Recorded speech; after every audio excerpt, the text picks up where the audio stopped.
Hey everybody, welcome to Moment of Clarity. This is the news show, the slash occasionally comedy show that's every single weekday except sometimes. And you can get it always at leecamp.com. This is, it's actually good news in a way. It's how people are reacting to the massive number of evictions that are coming.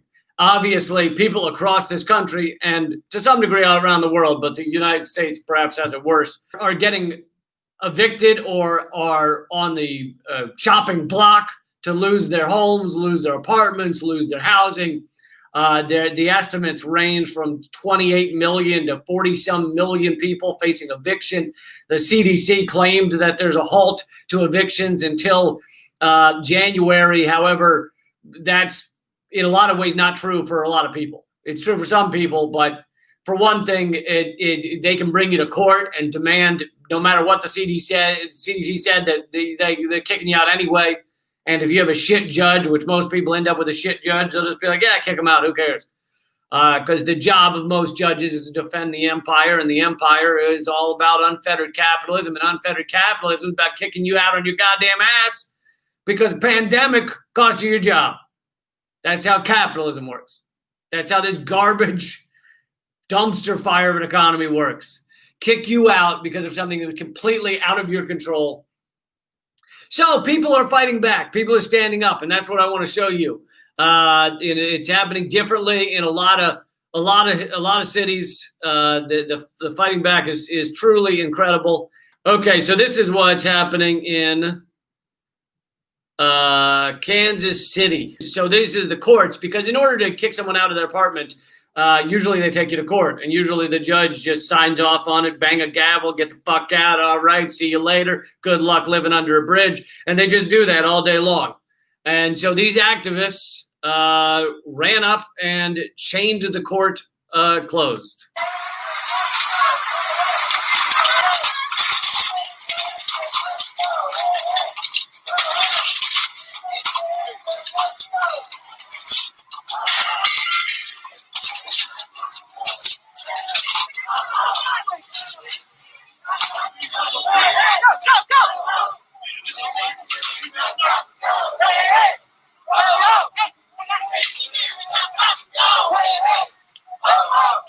Eviction hearings have got to go. Hey, hey.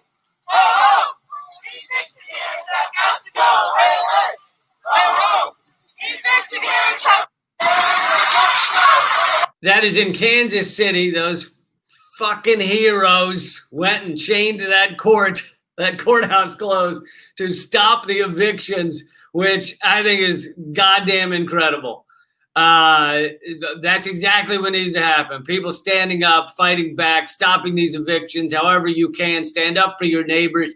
And it can work, because if enough people stand up to stop these things, then a lot of times the system, the corporate system, the large entities that rule over these decisions realize that if they keep pushing forward with it, then the fight back, the pushback, as Cornel West said, as the great Professor Cornel West said, the beautiful pushback.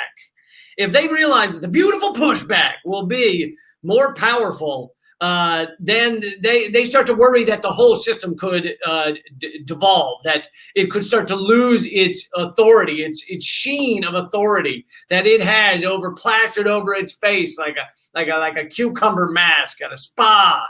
They've got that goop over them, and it's the sheen of authority. And they're afraid they'll start to lose that. And if they start to lose that, then who knows where the bottom is? Who knows how many eviction orders people will begin ignoring? So often they'll decide to delay these things if enough people are fighting back, or there can even be some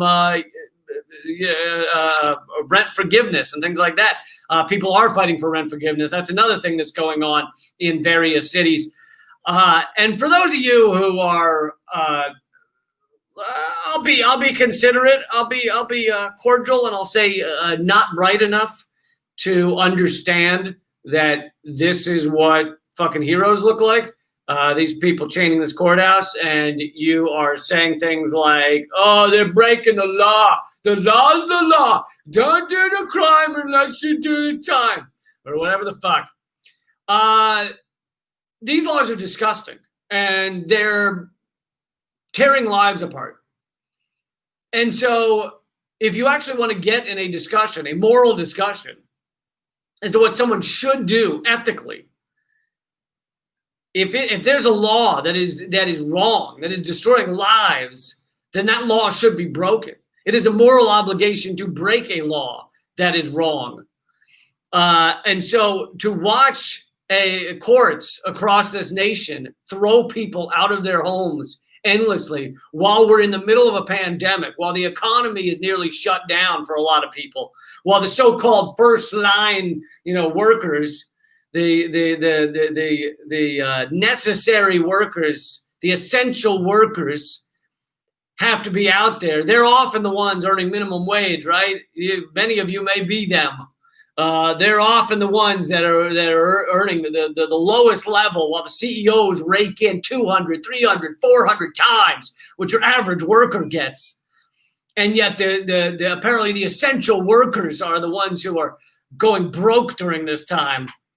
And so people are getting kicked out of their homes. They've got 4 months rent amassed, added up. While there's nowhere to get a job, they can't find a job, they can't deal with this. The kids aren't in school. How are they going to pay for daycare and all the rent and everything at the same time? And so there's no reason people should be kicked out of their homes right now. We have 17 million vacant homes in the United States of America. That's not even counting all the ones that will go vacant when these evictions go through. That's just normal. That's just any given day, 17 million vacant homes and houses. So don't tell me we don't have enough room. Don't tell me we don't have enough houses. What these people did by closing off that courthouse is beautiful. It's wonderful. It's what we should all be cheering on.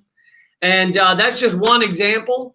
Many people across the nation are pushing for canceling the rents, canceling the money owed to these landlords. The government could bail out the landlords so that people don't have to pay that rent. I mean, if they can give $4.25 trillion to Wall Street in the middle of this, then they can bail out some landlords and allow people to stay inside their homes.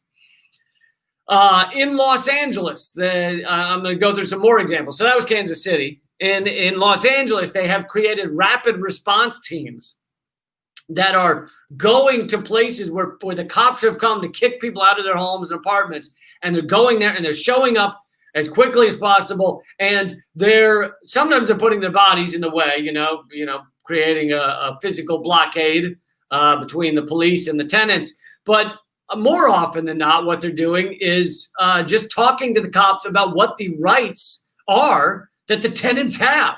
Because lots of times cops don't know your rights. Cops are often sent, like, for example, if they're sent to evict you, they were sent by their higher up, go evict these people. The court said so. And they don't know what rights a tenant has. They don't study that shit. They don't study goddamn anything. In some of the states in our country, you can become a cop with fucking 2 hours on a Sunday. That's your training. That's what it is. You go watch Lethal Weapon twice, and then they give you a badge. I mean, there's no training. Cops don't know what your rights are half the time. So these rapid response teams go there, which, by the way, I think they should have like awesome rapid response cars that look like, like the ambulance in the Ghostbuster movies, right? Where they have like a few weird lights on and they fucking go down the street and you're like, what the fuck was that thing? That rapid response teams should absolutely have those. Just weird looking cars tearing through traffic to go protect tenants that are getting kicked out. Anyway, they show up and they explain, they talk to the cops, they mediate to the cops, because if you're involved in one of these rapid response teams, you're taught, how to de-escalate. You're probably a little calmer than the tenants who are afraid they're literally going to be sleeping on that sidewalk tonight. And so you have a calm conversation with the police about the rights between the tenants and explain it to the cops. And anyway, it can go a long way to protecting people as they're almost getting kicked out of their apartments and houses. Another one is in Philadelphia. There's a group of also heroes that and heroines for the ones who like to do the drugs that have been keeping a list of vacant homes that are just around, just empty houses that they know are vacant, that they know no one lives in, and taking people who've been evicted, who've been kicked out of their home, who are homeless, and just moving them into these vacant houses. And some of the time they've been doing it like in the middle of the night, so the neighbors don't call the cops, or they've been doing it in a orange vest and a hard hat, so they look like they're official. You got to dress. If you're going to give someone a house in this country, you got to dress up real nice. You got to dress up in a trick outfit, because giving someone a house is highly illegal. Oh my God, we're a horrible human being. You're giving someone a house. And so they just move them in. And of course, you have more or less success with this. Some of the time the cops come the next day and kick people out. Some of the time the people get to stay in the vacant homes for weeks, months, because no one cares, and you got a vacant home and they can live there, and you just gain them 3-4 extra months of somewhere to live. It's fucking incredible. And they're doing that in Philadelphia. And I think that, people should be starting these things up in cities around America. You should be starting up rapid response teams, starting up tenants' rights groups, starting up end the rent, cancel the rent protests, starting up all different types of activism, of standing up, of fighting back, of being a part of the beautiful pushback to create a better situation than the fucking one we're in, because it's a goddamn catastrophe. These fucking lawmakers, I mean, they're responsible for this. They're responsible for the fact that this pandemic has been so bad. We could have done better, like many other countries have. They're responsible for the fact that the economy is collapsing like this. And then they're responsible for never asking a single goddamn question about capitalism, which is built on endless consumption, endless buying up and spitting out.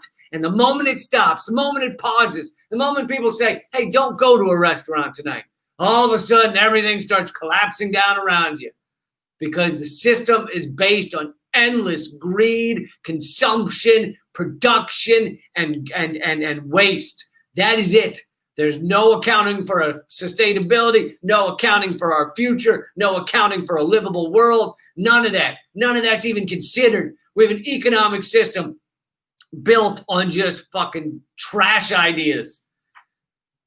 I mean, and you realize this has only been around. I mean, they didn't use the word economist until like the 1920s. And it wasn't even common. They didn't use the term GDP until after World War II. It started in World War II. So if GDP didn't exist until World War II, how is it crushing countries now? Do you understand how powerful these idiot economic ideas are? Ideas that we didn't even have until World War II are now responsible for crushing countries. It's our imaginary bullshit is destroying the world. And we don't even talk, we're not even allowed to talk about it. You're not even allowed to have the discussion. Please, somebody send me the 10-minute CNN clip where they calmly, in a substantive way, discuss capitalism. I'd love to see it. So I listed, Philadelphia, that was Kansas City, that was Los Angeles. One more I want to say is mutual aid. This doesn't have to do with housing, but it has to do with food. People need food out there. Mutual aid groups are popping up around the country. You could Google mutual aid in your city and probably find one of these meetups, one of these groups. And they're basically, I mean, they work with things more than just food. They are trying to help people stay in their homes and things like that. But one of the biggest things they're doing is getting food to people who have no way to buy food in the middle of this pandemic. Literally, they go on daily trips, bringing bags of groceries to people absolutely free. That's what they're involved in. Here in DC, they're doing really well. Each different area of DC has a different mutual aid that they, there's different processes. There's no president. There's no CEO douchebag running it. It's just neighbors getting together, being like, hey, turns out people need food. Here's food. Done. End of equation. You don't have to sign a contract that's limited liability company to get your bologna in a sack. hey, sign this, and also we need you to wear this T-shirt that says you're sponsored by Citibank so that you can get a pack of Lunchables. No, all you got to do is look up mutual aid and call them up, and if they have room and enough groceries, they will give you free groceries. All right, guys, I hope that you found this useful, and I hope you'll come back often. Remember, you are not going to be shown my videos. You probably have to go look them up at leecamp.com. I put these out every single weekday, except sometimes. And you can also check out my free podcasts. One is called Common Censored. The other is called Government Secrets. Definitely look those up. Seriously, give Government Secrets a try. See if you like what you hear. Me and Graham Elwood, it's every week. And I think that, I think you'd be a fan if you just check it out, Government Secrets. And also my book is at leecampbook.com. You can get 20% off by using the coupon code, the initials of the title, BPAPL. And my comedy special is free at leecampamerican.com. All right, please share this. Please click subscribe and keep fighting.